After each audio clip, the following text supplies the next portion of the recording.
کہ اس نسبت پر چاہے وہ پیرس میں کوئی مدرسہ ہو یا امریکہ میں ہو یا کینیڈا میں ہو یا افریقہ میں ہو یا کسی ملک میں ہو، اس کا پورا نظام تعلیم اور نظام تربیت وہ اصل کے عین مطابق ہونا. یہ نہیں کہ یہ ہمارے ملک کے حالات ہو رہے ہیں، آپ کے یہاں کے حالات ہو رہے ہیں. میں تو صاف تو بحث کرتا ہوں کہ حالات کے اعتبار سے اگر سنتیں بدل جائیں اور حالات کے اعتبار سے اگر دین تبدیل ہو جائے تو پھر یہ خواہش کا دین ہے، یہ حالات کا دین ہے، یہ حکم کا دین ہے. یہ خواہش کا دین ہے، حالات کا دین ہے، حکم کا دین ہے. تو ایک درخواست ہے یہ کہ اپنے طلباء کو سنتوں کا عادی بنانا. یعنی میں کہتا ہوں کہ یہ زمانہ سنت پر اجبار کا زمانہ ہے، اختیار کا زمانہ نہیں. یہ سنتوں پہ کا اجبار کا زمانہ ہے، اختیار کا زمانہ نہیں ہے کہ آپ کو اختیار آتا ہے یہ کر لیں جائے کر لیں. نہیں، یہ سنت پر اجبار کا زمانہ ہے، کیونکہ سنت کے خلاف مہم ہے تو سنت پر اجبار لازمی ہے. کہ سنت کو ختم کرنے کی مہم کے مقابلے میں سنت پر اجبار لازمی ہے. اس لیے کہ کبھی سنت کا تعلق اپنے نفس کے ساتھ جہاد ہوتا ہے، کبھی سنت کا تعلق اپنے نفس کے خلاف جہاد سے ہوتا ہے، اور کبھی سنت کے احیاء کا تعلق باہر کی باطل طاقتوں سے جہاد کا ہوتا ہے. میں تو آپ سے بالکل کھل کر عرض کر رہا ہوں کہ اصل احیاء سنت اصل جہاد ہے، احیاء سنت اصل جہاد. تو یہ ایک بنیادی بات کہ علماء کی ایک امتیازی شان سامان ہے. آپ کا حلیہ آپ کا سر سے لے کر پیر تک، میں نے غور کیا نا حضرت تھانوی رحمۃ اللہ علیہ کے یہاں سنت کے احیاء کی اتنی شدت تھی کہ وہ کسی اچھے سے اچھے صاحب کمال کو اور صاحب نسبت کو اس قابل نہیں سمجھتے کہ اس کو خلافت ہے. وہ صرف یہ دیکھتے تھے کہ سنت سے کتنا تعلق ہے اور سنت کے بارے میں کتنی عظیمت ہے، سنت کے بارے میں کتنی عظیمت ہے.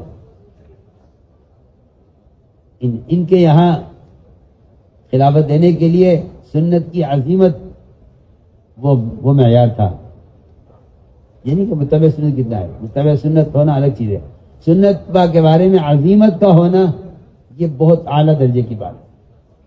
یعنی خلاف سنت طریقے سے طبعی کراہیت معصیت کی طرح ہونا.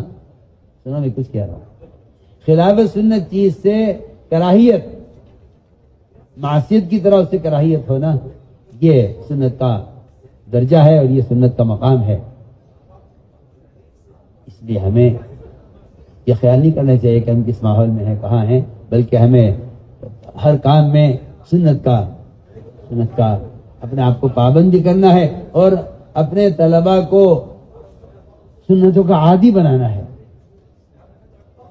پہلے زمانے میں تو عام رواج یہ تھا کہ اگر کوئی عمل بچے سے خلاف سنت ہو گیا تو ماں چانٹا اتنی زور سے مارتی تھی کہ وہ بچپن کا چانٹا جوانی تک یاد رہے. یہ نہیں کہ یہ بچہ ہے،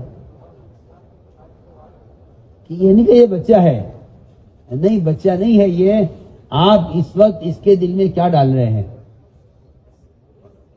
سنت یا یہودیت، دونوں کے اختیار. اگر آپ اس وقت اس کو معاملے کو ہلکا سمجھ کر اس کو چھوڑ دیں تو آپ کے بچے کی پرورش یہودیت پر شروع ہو گئی ہے. خود یاد ہے بایاں سے اگر لقمہ لے لیا تھا تو اتنی زور سے چانٹا لگتا تھا کہ وہ بعض ایک مرتبہ ہمارے کسی بچے نے لقمہ بایاں سے ڈانٹا زور سے، تو اس کی والدہ کو ذرا خیال ہوا کہ بھائی بچہ ہے ابھی، اور آپ اتنی زور سے ڈانٹ دیا اس کو. میں نے کہا ٹھیک ہے دیکھنا ذرا. 4 مہینے کے بعد، پورے مجھے یاد ہے 4 مہینے کے بعد اس کی والدہ نے ویسے ہی بطور امتحان کے کہا کہ اس ہاتھ سے کھا لو، بائیں ہاتھ سے. نہیں، بائیں ہاتھ سے نہیں کھانا چاہیے. وہ چھوڑا بچہ نہیں، بائیں ہاتھ سے نہیں کھانا چاہیے، اس لیے کہ مجھے یاد ہے 4 مہینے پہلے اس پر ڈانٹ پڑی تھی کہ بائیں ہاتھ سے نہیں کھانا. تو یہ بچے آپ کے پاس امانت ہے، آپ کے پاس امانت ہے. آپ کے سامنے ان کا مستقبل نہیں ہونا چاہیے. آپ کو ان سے آگے جو کام لینا ہے، اس لیے کہ مدارس یہ تو تفریق کے مراکز ہیں. میں بہت اہم بات ہے. مدارس یہ تفریق کہتے ہیں چوزے تیار کرنا، بچے تیار کرنا، تفریق بچے تیار کرنا، چوزے تیار کرنا. آپ دیکھیں گے بہت چھوٹے چھوٹے چوزے ہوتے ہیں، ان کو وہیں سے انجیکشن لگنے شروع ہوتے ہیں. آدم سازی کے کارخانے ہیں مدارس. آپ یہ سوچ کر چلیں کہ آپ ایک بچے کی تربیت نہیں کر رہے، آپ ایک ادارہ قائم کرنے کے لیے ایک آدمی، ایک رجال تیار کر رہے ہیں.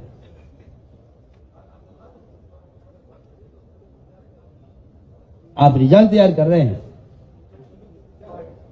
آپ کے ذہن میں آپ مجھے معاف کیجیے گا، ہمارے ذہن میں صرف اتنا ہے کہ یہ بچہ پڑھ کے فارغ ہو جائے. میرے ذہن میں یہ کہ اس بچے سے مجھے جس ملک کا، جس علاقے کا ہے، وہاں مجھے اس بچے سے کل ایک ادارہ قائم کروانا ہے. آپ اس کو ایک ادارے کا مدیر اور ایک مدرسے کا معلم اور ایک علاقے کا مفتی اور ایک علاقے کا قاضی کی حیثیت سے آپ اس بچے کی تعلیم کی فکر کریں جو مدرسہ آپ کے مدرسے میں آیا ہوا ہے. ورنہ اللہ مجھے معاف کرے، ہمارے یہاں سوائے نصاب پورا کرا لینے کے اس سے زیادہ ہمارے ذہن میں کوئی اور تعلیم کا معیار نہیں ہے کہ اس کا نصاب پورا ہو جائے. اور جو ہمارے یہاں نمبرات کا ایک معیار بنا ہوا ہے نتیجے کا، وہ اچھا نتیجہ اس کا نکل آئے. میں ابھی بمبئی میں اجتماع تھا، علماء کو جمع کیا، معلوم ہوا کہ 70% علماء تجارت کر پڑھاتے نہیں. میں نے کہا تم مجھے 1% بتلا دو، 1% کوئی ثابت کر دے، 0% کوئی ثابت کر دے کہ ڈاکٹری کسی نے پڑھی ہو، ڈاکٹر نہ ہو، مجھے ثابت کر دے. وہ 15 سال 20 سال ڈاکٹری پڑھنے کے بعد اس کے تصور میں بھی نہیں ہے کہ وہ پڑھائے گا، کہ وہ ڈاکٹری نہیں کرے گا. وہ اپنی زندگی کو ضائع کرنا سمجھتا ہے کہ اگر میں نے کلینک نہ کھولا یا کسی اسپتال میں ملازم نہ ہوا تو میں نے اپنی زندگی برباد کر دی ہے، میں نے 15 سال کی محنت بھی برباد کی ہے، مالی برباد کیا. یہاں متخرج وہ یہ سوچتا ہے کہ اب میں فارغ تو ہو گیا، بڑھ کے نہیں کر رہا. میں نے کہا ان سے، میں نے کہا مجھے حیرت ہے، میرے پاس کوئی ڈاکٹر نہیں آیا پوچھنے کے لیے میں ڈاکٹر سے فارغ ہو گیا ہوں، میں کیا کروں. میرے پاس علماء آتے ہیں فارغ ہو کر کہ جی میں فارغ ہو گیا ہوں، میں کیا کروں. والد صاحب کہہ رہے کہ کاروبار سنبھال لو، دادا کہہ رہے میری ایک زمین پڑی ہے اس کو دیکھ لو. میں تو کہتا ہوں کہ مدارس سے، متخرجین سے تعاہد لینا چاہیے اس کا کہ آپ فراغت کے بعد یقینی طور پر آپ پڑھائیں گے. میری بات آپ کو بری نہ لگے، میں نے غور کیا ہے کہ اگر یہ تعلیم کا نظام خدمت کے بجائے ملازمت کی طرف گیا اور اجر کے بجائے اجرت کی طرف گیا تو پھر ہر عالم معلم نہیں رہے گا، یہ یقینی بات ہے. وہ اپنے حالات دیکھے گا، وہ اپنے حالات دیکھے گا کہ میرے پڑھانے کے حالات ہیں یا نہیں، یا میری مرضی کے مطابق مجھے کہیں راتب ملتا ہے یا نہیں، یا میری استعداد جیسی ہے اس اعتبار سے مجھے کوئی معیاری مدرسہ ملتا ہے یا نہیں. اس کے پڑھانے کے لیے اتنی شرائط پیدا ہو جائیں گی. اگر اس نے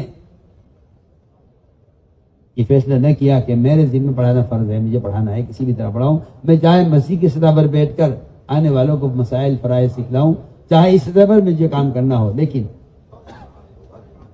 مجھے پڑھانا ہے.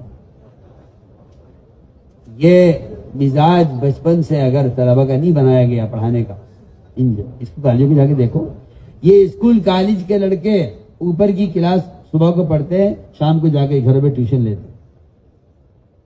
کیوں؟ یہ اپنے سے نیچے والوں کو پڑھانے کے دوران پڑھاتے ہیں، پڑھنے کے دوران پڑھاتے ہیں، بعد میں جو کام کرتے ہیں، لیکن ان کا لوگوں کو دوسروں کو تعلیم دینا ان کے بھی تعلیم کے دوران شروع ہو جاتا ہے. ہمارا دین یہ چاہتا ہے کہ اپنے مدارس کے طلبہ کا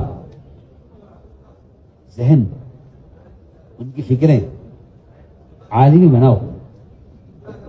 کہ دیکھو آپ فلاں علاقے سے آئے ہو، آپ کو اس پورے علاقے کو تعلیم پر لانے اور ان کو سکھلانے کی آپ کو فکر کرنی ہے. آپ یہاں سے یہ امانت لے کے جا رہے ہیں، ورنہ تو میں کہتا ہوں کہ بڑی تعداد ہے ایسے متخرجین کی جو بڑی اچھی صلاحیتوں کے ساتھ مدرسے فارغ ہوئے تھے، لیکن وہ ساری صلاحیتیں ان کی صفر ہو گئی اور وہ تجارت میں اور ملازمت میں اور دنیاوی کاموں میں ایسے الجھ کر رہ گئے کہ ان کے تعلیم سے اور دین سے اور علم سے ان کا رشتہ ہی ختم ہو گیا.